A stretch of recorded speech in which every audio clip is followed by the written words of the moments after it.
Nous allons maintenant ouvrir notre Access 2010. Je fais donc un double clic rapide sur l'icône d'Access. Et là, par rapport à ce que nous connaissons déjà dans Word ou Excel, particularité d'Access, la base de données doit être enregistrée avant de pouvoir travailler dans cette base et construire nos premiers objets, nos premières tables, nos premières requêtes. Pour cela, lorsqu'Access va s'ouvrir, il est positionné par défaut sur l'onglet Fichier, là-haut.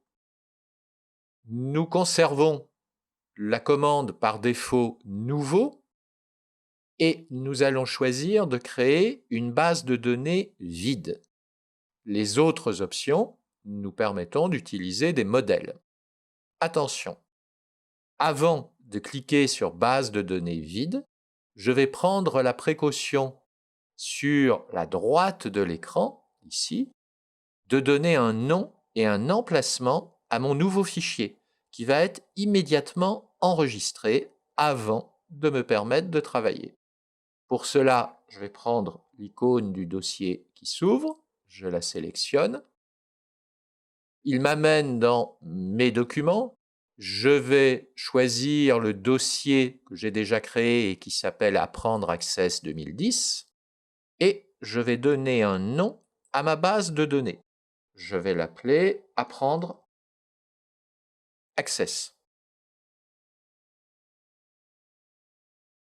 Le type de base de données, par défaut, est maintenant d'une extension ACCDB compatible depuis la version d'Access 2007. Donc ce type ACCDB pourra être utilisé par les versions 2007, 2010 et dans le futur 2013 d'Access.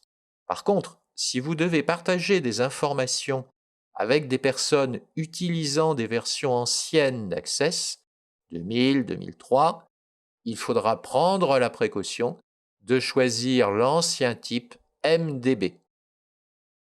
Je garde donc pour aujourd'hui, bien sûr, le type Access 2007, ACCDB, qui est utilisé par Access 2010. Je l'ai donc nommé, j'ai validé son type, je valide par OK. Et là, il ne me reste plus qu'à cliquer sur l'icône Créer. La base de données vient de s'enregistrer à l'emplacement désigné et me demande maintenant de créer mes premières tables.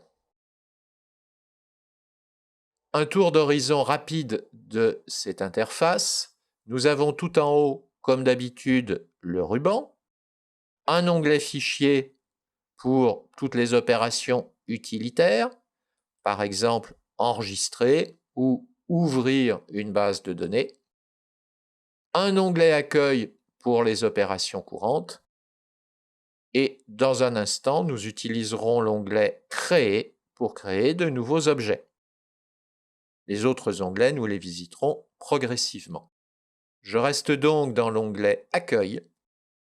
Sur la gauche de l'écran, je dispose d'un volet qui me permet de visiter tous les objets Access. Donc, objets, le terme est générique pour désigner les tables, les requêtes, les formulaires, etc.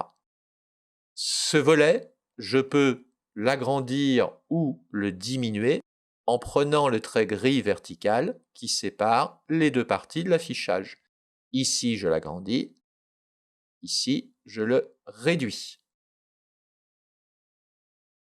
Pour l'instant, ma base de données ne contient qu'une seule table et Access me demande de décrire l'ensemble de ses caractéristiques. C'est ce que nous allons voir dans la prochaine étape.